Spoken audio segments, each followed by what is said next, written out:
Todos os estados receberão simultaneamente as vacinas, no mesmo dia.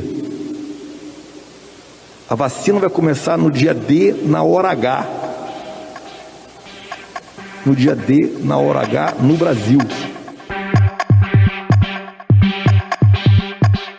Enquanto o Brasil segue sem um calendário claro de vacinação, na contramão de mais de 50 países, o número de casos, mortes e internações por Covid-19 cresce em ritmo constante. Com o distanciamento social deixado de lado, a circulação intensa provocou ainda um outro efeito.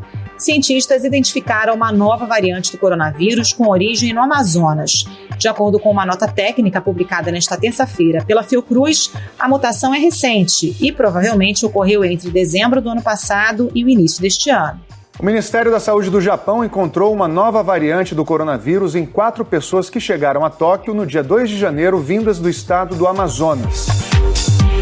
Pesquisadores de todo o país estão agora tentando identificar se a mutação está por trás da nova explosão de contaminações no Amazonas e se essa mutação do coronavírus se espalhou por outros estados. No cenário internacional, as novas variantes identificadas e a importância de conhecê-las detalhadamente foram alguns dos temas de uma reunião da Organização Mundial da Saúde na terça-feira. No mesmo dia, o Instituto Butantan anunciou a taxa de eficácia global da Coronavac, 50,38%. Nós precisamos urgentemente de começar essa vacinação. A vacina está disponível, por que não usá-la? Ela tem todos os requisitos que justificam o seu uso emergencial. O que a ciência já descobriu sobre as formas de coronavírus em circulação hoje no mundo? A existência de uma nova cepa tem relação com a explosão de casos no Amazonas? Qual o impacto da baixa testagem brasileira no processo de sequenciamento e identificação das cepas? E as vacinas que já estão sendo aplicadas no mundo são capazes de proteger contra todas as mutações? Esses são os temas do Ao Ponto desta quarta-feira. Eu sou o Marco Grilo, estou com a Carolina Moran e nesse episódio a gente conversa com o pesquisador Felipe Naveca, vice-diretor de pesquisa e inovação da Fiocruz Amazônia. Fique com a gente.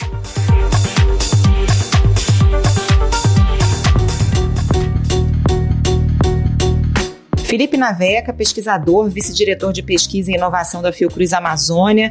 Doutor Felipe, pesquisas feitas pela Fiocruz apontaram que uma nova variante do coronavírus encontrada no Japão tem origem no Amazonas. Que informações sobre essa nova cepa já são conhecidas? Primeiro foi um alerta dos pesquisadores japoneses, que foram bastante rápidos em identificar esses casos, e pelo vínculo epidemiológico, eles traçaram essa possível origem no Amazonas, quer dizer, pessoas que tinham passado pelo estado do Amazonas e ao chegar no Japão manifestaram o quadro clínico. Então isso foi dado um alerta no domingo agora, então nós pegamos as sequências do grupo japonês e comparamos com as do Amazonas e isso mostrou, sim, que elas tinham como ancestral as amostras amazônicas. Ao mesmo tempo, pesquisadores da USP, analisando outras amostras do Amazonas que eles receberam de dezembro, chegaram na mesma conclusão. Então foram 2 estudos independentes, de 2 grupos independentes que chegou à mesma conclusão. Doutor, a gente consegue saber quando essa cepa começou a circular no Amazonas e qual é a prevalência dela hoje entre os infectados na região? Essa é uma excelente pergunta, Marco. A gente está justamente finalizando hoje mais um sequenciamento, uma rodada de sequenciamento. Ele já estava agendado, independente da gente saber dessa informação, porque a gente tem que preparar as amostras com uma certa antecedência. E hoje é até um sequenciamento mais curto, porque a gente precisava fechar alguns casos, e aí entraram casos de dezembro. Então a gente está esperando terminar o processo, está no equipamento agora, para poder depois reconstruir com os programas e identificar se de fato a gente já tinha e qual é a frequência. Essa é a pergunta-chave nesse momento. Mas a gente já sabe que vai ter que aumentar muito o número de sequenciamentos de dezembro e janeiro para poder chegar nessa conclusão. Mas então não dá para dizer ainda que essa cepa é a prevalente nesse momento no Amazonas? Essa variante, a gente tem essa suspeita, mas eu não posso afirmar ainda por conta disso. Os dados nos mostraram que ela tem, o ancestral dela é no Amazonas, só que o que os pesquisadores japoneses identificaram é muito diferente. É impressionante como acelerou a evolução do vírus. As autoridades japonesas afirmam que ela é diferente das variantes detectadas no Reino Unido e na África do Sul, que transmitem mais facilmente a Covid. Nenhuma delas provou ser mais letal. E então a gente precisa olhar isso, fazer muitas amostras para poder identificar como que isso aconteceu e por que isso aconteceu.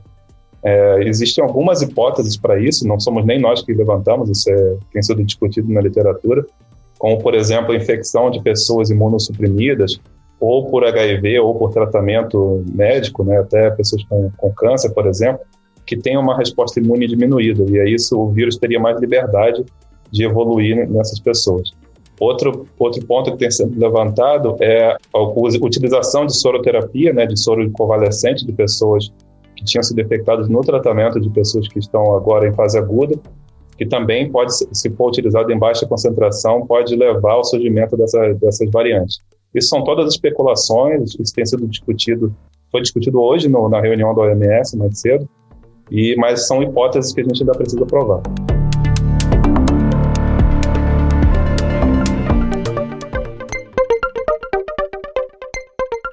Agora, em relação à capacidade de transmissão dessa variante, já é possível ter alguma informação se essa velocidade é maior em relação ao que a gente já conhecia? Então, essa variante encontrada no Japão, ela tem algumas mutações em posições estratégicas do vírus, entre elas na proteína spike, e no que a gente chama de RBD, que é uma região muito importante do vírus para a ligação à célula do hospedeiro. E ela tem duas mutações que já haviam sido demonstradas que aumentam a transmissão, que é na posição 484 e na posição 501. Então, ela tem as duas, né? E mais algumas outras. Então, é isso que assusta. Realmente, a gente precisa entender melhor isso. E o sequenciamento mostrando que a gente tem muitos casos desses, isso vai ser uma informação importante. E eu esqueci de responder uma pergunta que vocês fizeram anteriormente, foi essa variante, ela deriva da linhagem 28. É uma linhagem que já circula no Brasil há muito tempo. A 28 e a 33 circulam bastante no país. E nossos dados mostram que a 28 é a mais prevalente no Amazonas. Não essa variante em si, né, mas vamos dizer assim, a ancestral dela, a 28 clássica, ela é a que circula em maior quantidade no Amazonas dentro dos 148 genomas que nós fechamos até o momento. Mas o que isso quer dizer, doutor? Essa 28 foi uma das primeiras que chegaram aqui, que vieram da Europa? O que é essa cepa 28? Existe um critério de classificação em linhagens até para a gente conseguir conversar a mesma língua em diferentes países, né? Então, um grupo de pesquisadores do Reino Unido criou esse critério de classificação que utiliza letras e números. Então, a gente tem linhagem A, que é a linhagem que praticamente a gente não encontra mais, e os derivados da linhagem B, aí B1, B2 e assim sucessivamente. E aí dentro de cada uma delas tem umas subdivisões. Então B1, essa que eu estou falando 28, na verdade ela é B1.1.1.28. A chamada B1128 é a linhagem do vírus encontrada no estado de São Paulo. É uma variação do vírus que também contaminou pessoas na China, em Portugal, no Reino Unido, Índia e Austrália. A outra linhagem é a B1133, que está principalmente no Rio de Janeiro. Essa linhagem já passou por Portugal, Reino Unido, Canadá, Estados Unidos e Austrália, na Argentina, no Uruguai e no Chile.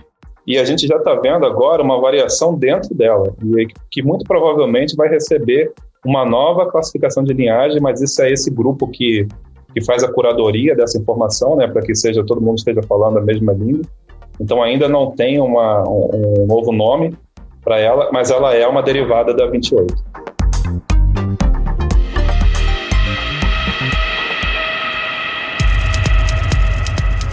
Vocês têm alguma evidência de que essa explosão de casos agora no Amazonas tem a ver com essa nova cepa ou não necessariamente? Olha, a gente pode dizer que pode ser um dos fatores, tá? Porque, assim, a gente já esperava um aumento de casos, independente disso. Por quê? Porque a partir de meados de novembro, é o que é chamado de inverno amazônico, né? Quando começam muito as chuvas. Então, todos os vírus respiratórios, mesmo antes da Covid, a gente, influenza, vírus sensicial respiratório, eles aumentam os casos nesse período. A gente sabe disso. Então, a gente já sabia que era uma época importante para um aumento de outro vírus respiratório, no caso, o novo coronavírus. Então, tem esse fator.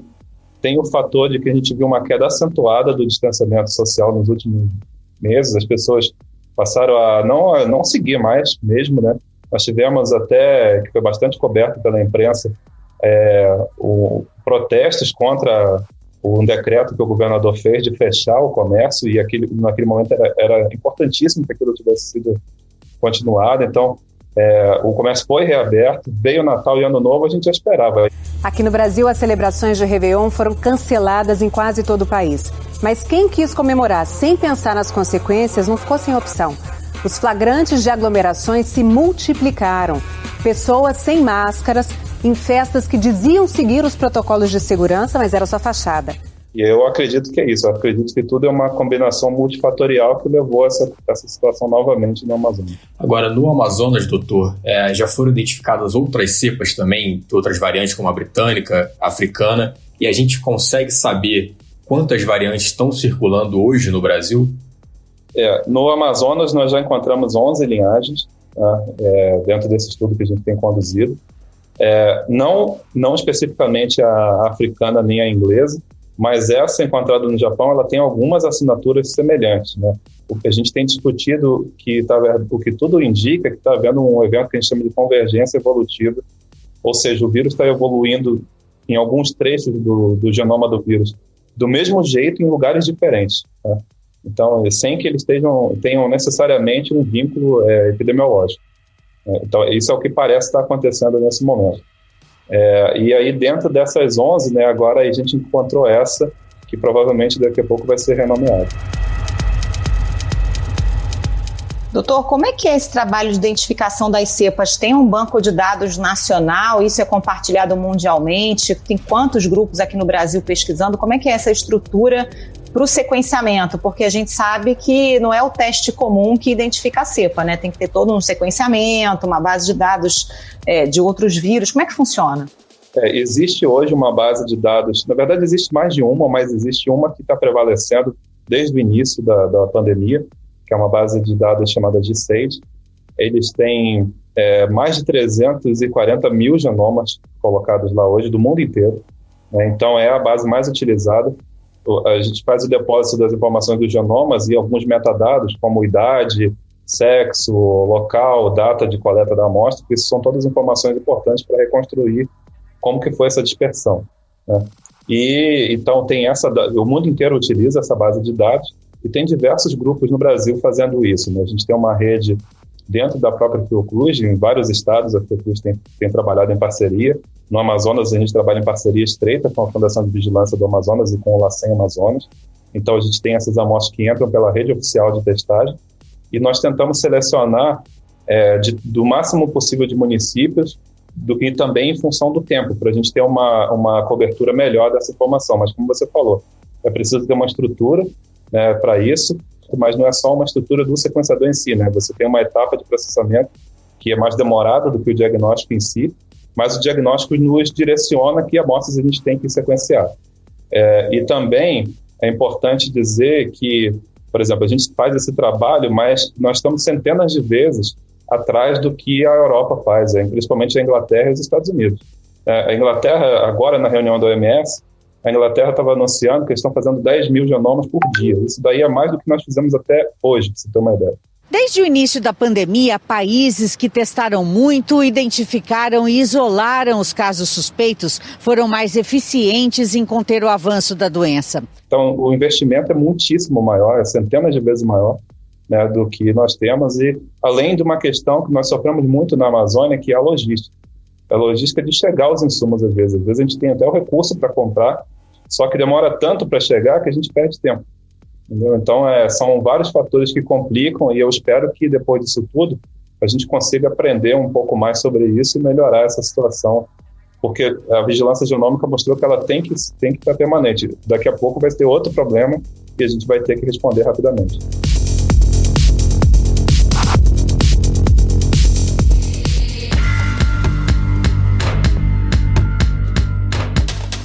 Aproveitando essa informação que o senhor deu sobre a Inglaterra, a gente tem ouvido, né, desde o início da pandemia que o Brasil testa muito pouco, né? Segundo dados da FAPESP, o Brasil sequenciou só 0,024% dos casos confirmados. Como é que esse baixo índice de testagem atrapalha esse trabalho de sequenciamento e, por consequência, também o controle da doença? O sequenciamento ele é importante, por exemplo, para a gente precisar ajustar algum protocolo de diagnóstico baseado no PCR, que é o padrão ouro, né? Existem algumas mutações que podem afetar o diagnóstico. Então, essa informação ela é importante como uma medida imediata, vamos dizer assim. Mesmo que a gente não saiba se é uma variante mais grave ou mais transmissível, essa informação pode afetar o diagnóstico e isso é importantíssimo. Mas é uma questão de investimento mesmo, né? A gente precisa ter noção de que isso daí não é desperdício de recursos, isso é um investimento necessário. A gente precisa ter algumas facilities, né? Algumas laboratórios com capacidade de responder isso rapidamente espalhados pelo Brasil. Eu acho que essa é a melhor visão. A gente tem hoje diferentes tecnologias de sequenciamento, umas são melhores para um ou outro objetivo, mas eu acho que é importante a gente ter essa informação. A gente tem que gerar o dado, e aí, seja ele como for, ele vai nos ajudar a entender melhor o que está acontecendo. Só para a gente ter uma ideia desses números, doutor, o senhor disse que 10 mil por dia, o que a Inglaterra está fazendo, isso é mais do que a gente fez desde o início da pandemia. O senhor está falando de Brasil? Qual é a capacidade do Brasil de sequenciar? Eu não sei dizer de todos os grupos, né? Mas isso é mais do que o Brasil já tem depositado no Banco de Dados Mundial, só para você ter uma ideia. Desde março ou fevereiro do ano passado. Isso levando em conta que nós somos o segundo país no mundo em número de casos, é ínfimo, né? É ínfimo perto do que eles estão fazendo. Mas é uma cultura que já existia na Europa, né, na Ásia e nos Estados Unidos, da importância dessa ferramenta para acompanhar mesmo, porque não só, como é o exemplo que eu usei agora, de melhoria do diagnóstico ou de aprimorar alguma coisa que esteja falhando, mas a gente precisa saber, caso apareça uma variante que escape da vacina, a gente só vai saber o porquê que ela escapou por conta dessa informação do genoma. Então, isso é extremamente importante. E um outro ponto que a gente utiliza bastante é que, baseado nos dados genéticos e de coleta da amostra, de local e de data de coleta da amostra, a gente consegue reconstruir o caminho que aquele vírus fez. É o que a gente chama de filodinâmica ou filogeografia. A gente consegue traçar, essa amostra ela entrou no Brasil, vinda da Inglaterra, por exemplo, passou por São Paulo, Rio, até chegar no Amazonas, a gente consegue fazer tudo isso se tivesse informação genética de boa qualidade. We are in a race to prevent infections, bring cases down, protect health systems and save lives. Agora, sobre essa reunião da OMS, doutor, o senhor sabe que o jornalista é curioso, né? O que foi tratado no encontro, enfim, e como é que a OMS está vendo a situação do Brasil nesse momento exato agora? A reunião tratou de situações no mundo inteiro, né? Não foi só Brasil, claro que foi falado na situação do Brasil, mas, assim, algumas coisas importantes que foram discutidas nessa reunião a vigilância dessas variantes de interesse maior, né? Então, o pessoal da África do Sul, que é até um brasileiro que chefia a pesquisa lá na África do Sul, o Túlio de Oliveira, ele mostrou os dados dele, o pessoal na Inglaterra também mostrou dados. Então, assim, foi uma discussão para todo mundo atualizar o que está acontecendo, né? Que linhagens que estão emergindo de maior preocupação. Também depois a reunião foi separada em alguns grupos específicos para tratamento, diagnóstico, manejo de resposta epidemiológica e evolução do vírus. Então, assim, juntou, né, informações do mundo inteiro para a gente poder dar uma atualizada, porque são tantas informações que estão surgindo que a gente também não consegue acompanhar, né? Então, eles juntaram um perfil de experts do mundo inteiro e foi extremamente interessante acompanhar isso. Essa questão de se essas mutações têm mesmo impacto na maior transmissão, né? A gente tem muito dado de laboratório que apontam para algumas delas, como eu comentei, a 484 e a 501, são mutações extremamente importantes que a gente está vendo, e aí foi para isso. E daqui a pouco vai sair, eu não sei se hoje, mas vai sair um documento final, né, com as recomendações que a OMS vai fazer, muito baseado nessa vigilância genômica. O que a gente pode dizer sobre a resposta das vacinas que temos atualmente a essas novas cepas e especificamente a essa cepa que circula no Amazonas? eu vou te falar o que exatamente foi discutido nessa reunião agora, né? Era um slide até curioso, assim. O que nós temos de bom? Nada, até agora não tem nada provado de que as vacinas vão falhar frente a qualquer uma das variantes que aparecer. O que nós temos de ruim? A gente não tem certeza se isso vai continuar desse jeito. Foi exatamente esse slide. Então, assim, não tem como, a gente tem que continuar monitorando, porque, assim, essas evoluções que o vírus mostrou nas últimas semanas, na Inglaterra, na África, e essa agora que os pesquisadores japoneses identificaram mais, oriunda do Amazonas, elas realmente chamaram a atenção. E, assim, como isso foi muito, muito recente, não dá para ter certeza do real impacto. Então, é uma coisa que a gente vai ter que continuar monitorando.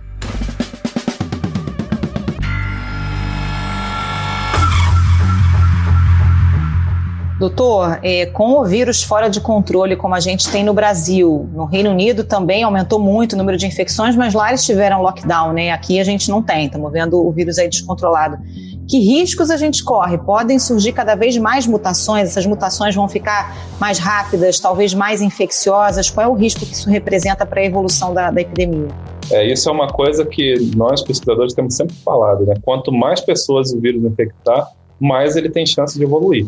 E exatamente como você falou, essa falta de... A gente não tem não está contida a transmissão. A taxa de transmissão do novo coronavírus aqui no Brasil subiu para 1,21 esta semana, segundo os dados do Imperial College de Londres. Isso significa o quê? Que a pandemia continua acelerando aqui no país e, por essa estimativa, em tese, cada 100 pessoas infectadas transmitem o vírus para outras 121 pessoas. Então, o vírus tem muita chance de evoluir. Tem aquilo que eu comentei anteriormente de alguns grupos especiais, de grupos de imunossuprimidos, que podem ainda acelerar esse processo de evolução do vírus. E nós vimos isso na Inglaterra explodir depois da época de férias deles, né, na Europa, que eles tiveram a diminuição das medidas de controle. Então, assim, não é um momento mesmo da gente baixar a guarda, é um momento extremamente perigoso, porque a gente está vendo essa aceleração dos casos. E uma outra coisa importante, o que acontece nesse sentido, que a gente tem visto, a grande maioria das mutações, elas não tem uma consequência biológica, a grande maioria delas, assim.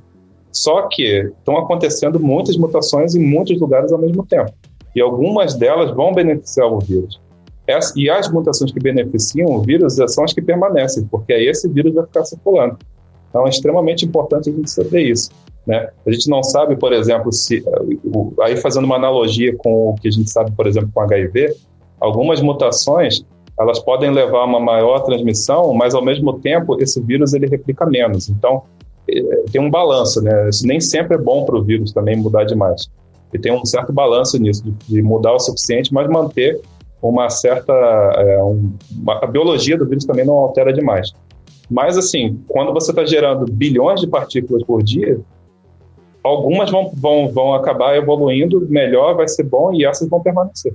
Nesse cenário de muita circulação de vírus, né, e as constantes variações, a gente já poderia dizer que é provável, por exemplo, que as campanhas de vacinação contra o coronavírus tenham que ser recorrentes, anuais, de repente, algo nessa linha?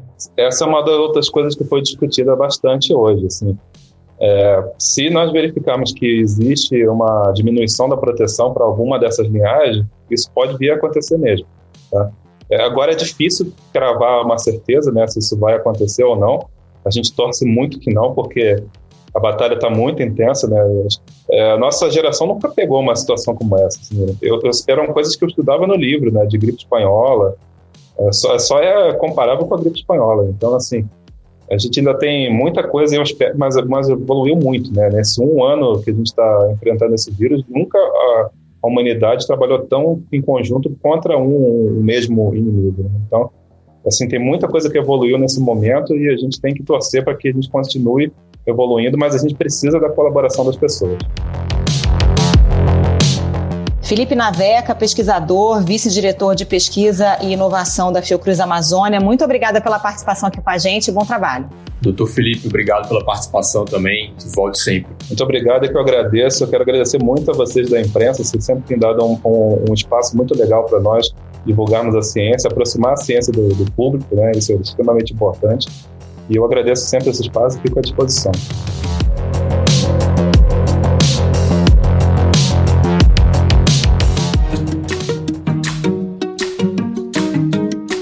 Esse foi o Ponto de hoje, o podcast diário da redação do Globo. Nessa conversa a gente conta com a participação de toda a equipe do jornal, as mesmas pessoas que levam até você informação e análise de qualidade todos os dias.